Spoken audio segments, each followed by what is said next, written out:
Merci Madame la Présidente. Monsieur le Président, en adoptant le PADUC le 2 octobre 2015, avec votre concours, Monsieur le Président, puisque vous faites partie des 36 élus d'alors ayant voté pour, l'Assemblée de Corse validait le schéma de mise en valeur de la mer qui préconise les mouillages à haut niveau de sécurité dédiés, de services dédiés à la grande plaisance. Le document considère que les conditions d'accueil de ces unités sont contraignantes, notamment au niveau de la taille des bateaux accueillis et des modes de fonctionnement de la gestion de ces unités. Et estime qu'en dehors des ports, le potentiel de développement de ce type de mouillage est significatif. Il peut s'avérer être, je cite, une alternative séduisante à des investissements lourds de réaménagement des ports, notamment de leur tirant d'eau, et permettre ainsi de capter le marché croissant de la grande plaisance.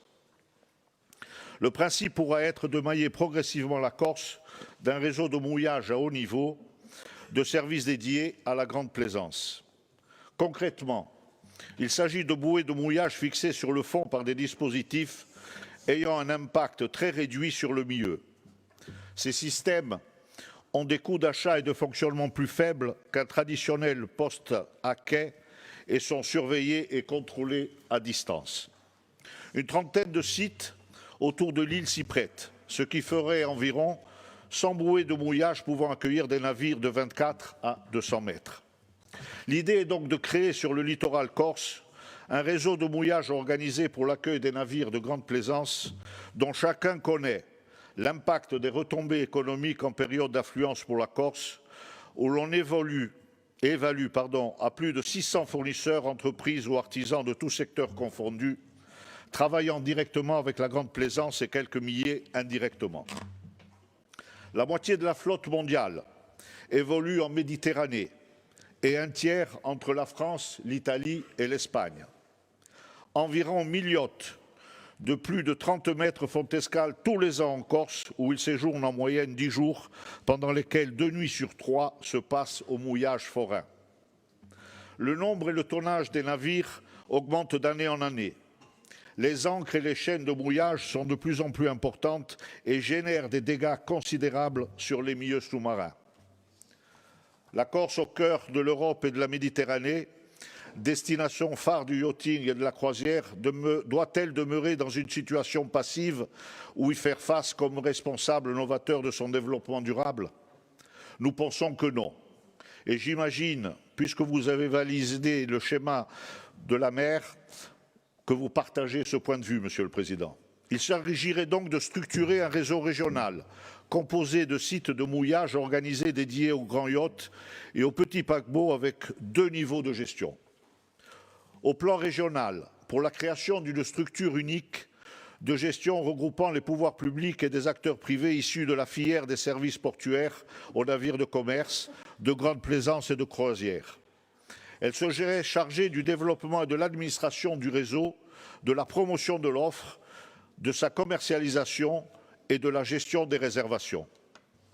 Au plan local, en mobilisant les ressources nécessaires dans des partenariats publics-privés, opérateurs portuaires, agents maritimes, sociétés de pilotage, compagnies diverses, pour garantir un accueil de qualité en collaboration avec les ports de plaisance, les ports de commerce, les gestionnaires des aires marines protégées et les socioprofessionnels de l'industrie nautique et maritime.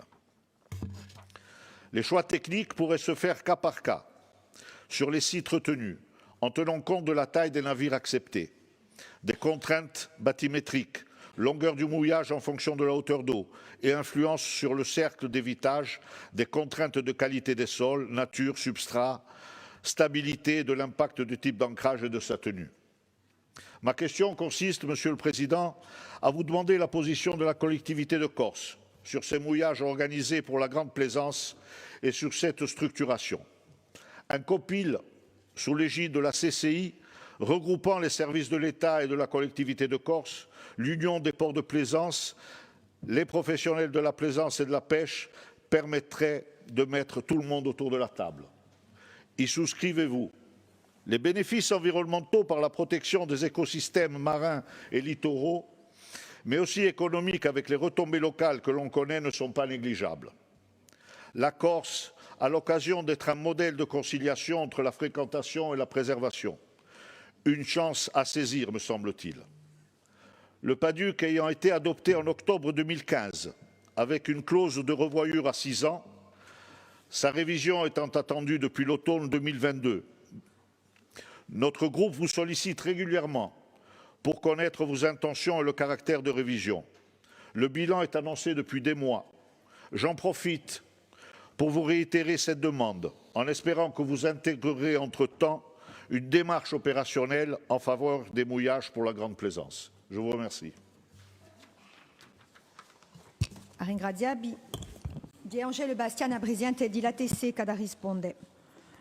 Merci Madame la Présidente. Madame la Présidente, Monsieur le Conseiller, je vous remercie pour votre question qui fait écho à plusieurs perspectives, notamment environnementales et économiques, dans une démarche globale d'aménagement et de gestion des usages au niveau de notre littoral. Je souhaite donc apporter des éléments qui répondent le plus largement possible à votre interrogation afin d'objectiver la position de la collectivité de Corse sur le mouillage organisé. Je souhaite donc apporter ces éléments puisque ça concerne une problématique transversale. Le mouillage organisé effectivement appelle, vous avez raison, une dynamique au niveau du bloc régional à travers les orientations du PADUC qui pourront évoluer dans le cadre du processus de révision, l'expertise écologique et environnementale de l'OEC et notamment par le biais des gestionnaires d'aires marines protégées et les dispositions financières proposées par le règlement des aides de l'ATC. Aussi, c'est bien dans cet état d'esprit collaboratif qu'un comité de pilotage public-privé a été créé par arrêté du président du Conseil exécutif en date du 10 mai 2017. Ce COPIL, Réseau Corse de bouées d'accueil, dédié à l'accueil de la Grande Plaisance, est composé pour la collectivité de Corse du président du Conseil exécutif, des présidentes et présidents de l'ADEC, ATC, OEC, AUE, accompagnés de leurs services techniques. Et l'élargissement de la composition et la composition de ce comité peut bien évidemment être envisagé. Ainsi, pour la collectivité de Corse, l'enjeu consiste à s'inscrire dans une stratégie de protection de la biodiversité, incluant les standards les plus hauts du droit français, du droit européen et international en la matière, tout en accompagnant de manière raisonnée et équilibrée la filière du nautisme. Ainsi, de manière locale et au cas par cas, en fonction des projets, il conviendra d'être particulièrement attentif à la fois aux enjeux écologiques, comme la nature du fond, colonnes d'eau. Donc ces enjeux écologiques à la proximité des sites d'intérêt et tout particulièrement dans le périmètre d'une réserve naturelle. Et être attentif aussi à la pertinence économique afin de répondre aux perspectives attendues par les activités nautiques.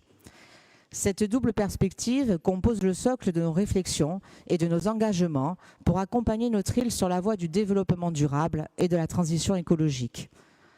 Pour conclure, Monsieur le Conseiller, je vous confirme que la collectivité de Corse, fidèle à ses principes de concertation objective, est prête à échanger avec les acteurs concernés sur l'ensemble des paramètres et ainsi, je l'espère, construire un modèle à la hauteur des enjeux pour la Corse, de sa richesse et de son littoral unique. Je vous remercie.